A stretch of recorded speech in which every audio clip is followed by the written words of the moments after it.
బాహుబలి ప్రాణం పోసి పెంచుకున్న నా బిడ్డ తన కోసం ఆ పరమశివుడు రాసిన గమ్యమేంటో అప్పుడు నాకు తెలియలేదు.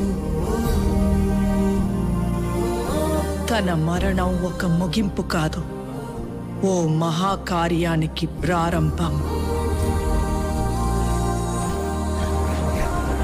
తన గమ్యం యుద్ధం.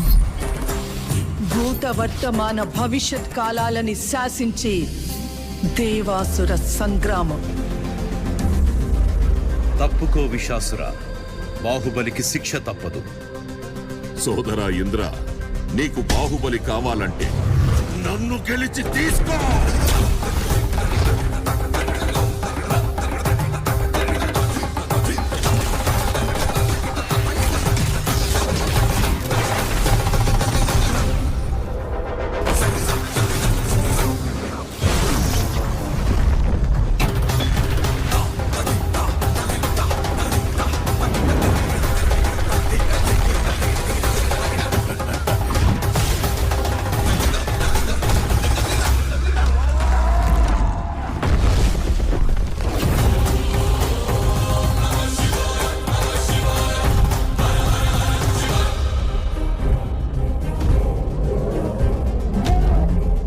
బాహుబలిని ఎవరు కాపాడతారు ఇప్పుడు?